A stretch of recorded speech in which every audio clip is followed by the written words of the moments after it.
Hello, hi, welcome to Meekela Reads. My name is Michaela and I live here. This is my channel. So if you are relatively new to this channel, hi, welcome. If you're not, you know that we are fashionably late to all things booktube. And recently, and by recently I mean probably several months ago now, there was a trend that went around that was people are rating their best and worst books on Goodreads. Now we know the reviews on Goodreads can be good when they are done well. However, it is also a bit of a popularity contest and you just tend to get some of the books with high ratings that maybe don't deserve them sometimes, and that's fine. I was interested to see how much of a basic reader I am because of said maybe not so deserved ratings, because I know for a fact that I'm guilty of rating books higher than what they probably deserve because of my emotional experience with them, which again, also fine because it's my opinion and it's my rating, and so I can do what I want with it based on how I feel. But anyway, I thought it would be fun and interesting. So here are the 10, we're gonna go with 10 best books that I've read according to Goodreads. Alright, so we're going to open up Goodreads and we're going to go to my read books. Just sort them by average rating. There we go. We're going to go backwards from the top 10. And I've got 5 honorable mentions as well. Coming in with our like 15 to 11, we have The Wise Man's Fear, which is interesting because in my really quick flick through, I actually don't think that The Name of the Wind made it into the top 15. I think I liked it better than The Wise Man's Fear. I'm pretty sure I like The Name of the Wind better. The Wise Man's Fear is the sequel to the Name of the Wind series, and it's interesting. I think it's probably got a bit more of a benefit because it is a sequel, so only people who had liked and read the first one would then have liked and read the second one, or read the second one at least, and then rated that they liked it. So it's got an average of 4.55 and I gave it a 5. And then we have Queen of Shadows and Empire of Storms by Sarah J Maas, which I rated 4 each. They're pretty neck and neck, those two. 4.55 and 4.56. I do remember slugging through Empire of Storms though. I had to listen to it eventually. I think it was one of the first audiobooks that I listened to. I was on a cruise ship when I listened to that one. Coming in at 12 is Clockwork Princess by Cassandra Clare. Again, not surprising that it is the third book in a very popular, very well-known series. I did like this. I could not tell you the plot of this book anymore to save my life, but Clockwork Princess was like peak my waiting for Cassandra Clare books to come out. Like the anticipation, like how I feel now about Sarah J Maas is how I felt about Cassandra Clare back then. I gave this 5 stars and it comes in at a solid 4.56, which is pretty high. And then our last honorable mention is Harry Potter and the Goblet of Fire, which has, holy shit, 3,113,228 ratings and still has an average of 4.57. I think that's pretty impressive. I rated this 5 stars in the first place, but it has a 4.57 average, which is very interesting. All right, so next is where we hit like the top 10. We're already at like more than 4.5. What?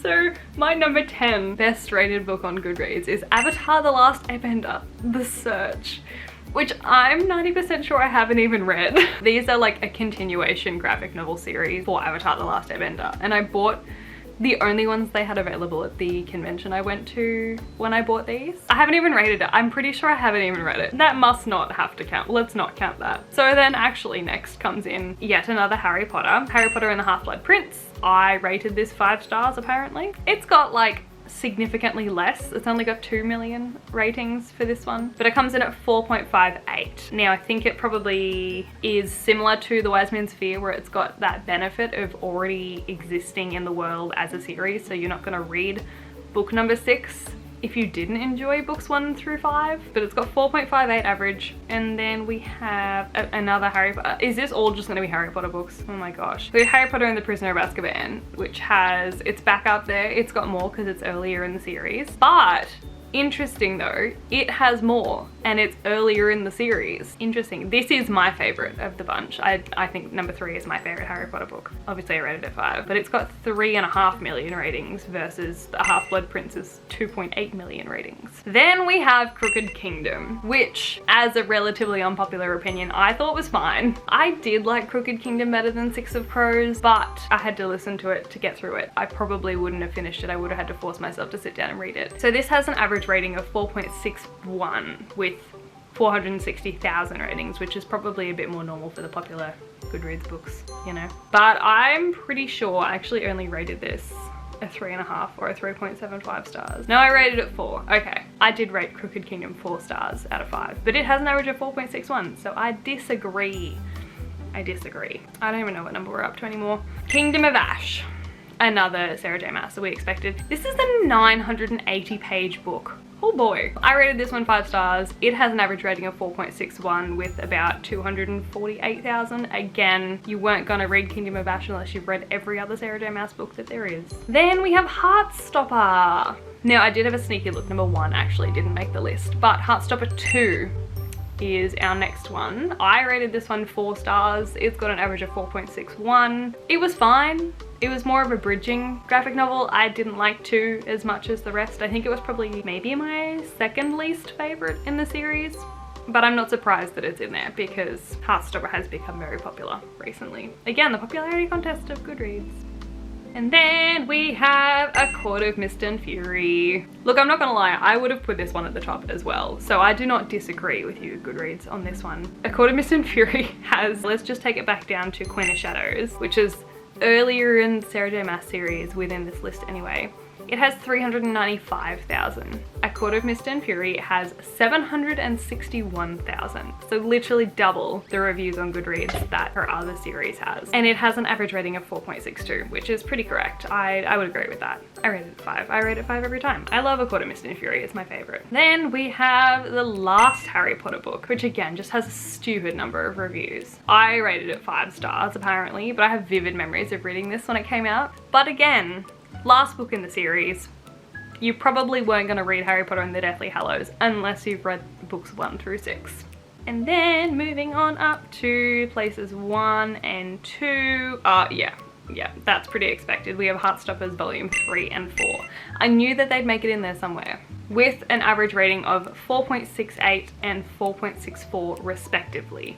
These actually are flipped in the order that I would have rated them, and the order that I did actually rate them, which is really interesting. So Heartstopper volume 4 has 4.68 and volume 3 has 4.64.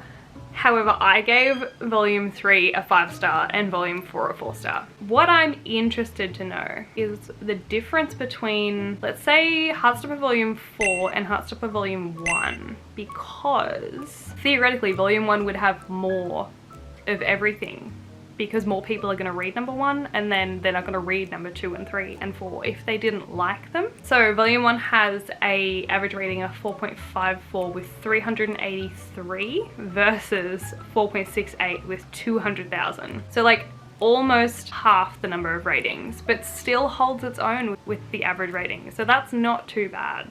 I'm pretty impressed with Heartstopper. They've done well. They have done well. I'm not gonna lie, I do kind of wish that there was more books that I personally really liked in that list, because there are so many books that I have rated 5 stars and that I have personally loved that would not even come close. Like, they're not in that top at least 20 even. But that's it. Those are my top more than 15 books rated on Goodreads. Stay tuned because I'm also going to do my least rated, which will be far more interesting, I think. I've read some doozies in my time and I had a sneaky look, and they're mostly books that I read when I was very young. How long have I been a member of Goodreads? Oh boy! So I have had Goodreads since 2010. So I've officially been on Goodreads for 12 years now. There's definitely some books in there that are gonna be controversial. Oh my god, I've just seen Del Toro Quest. Okay, I need to put this down before I spoil things for myself. But thank you for coming along. If this is something that you've watched and clicked on, I'm glad to have graced your screen on this day. I hope you're having a fab day wherever you are in the world, and I will see you next time. Bye!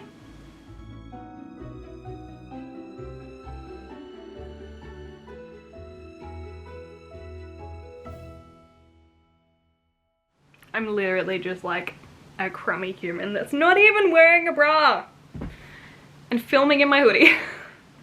Why are you watching? Why are you here? You should be doing more better things with your time.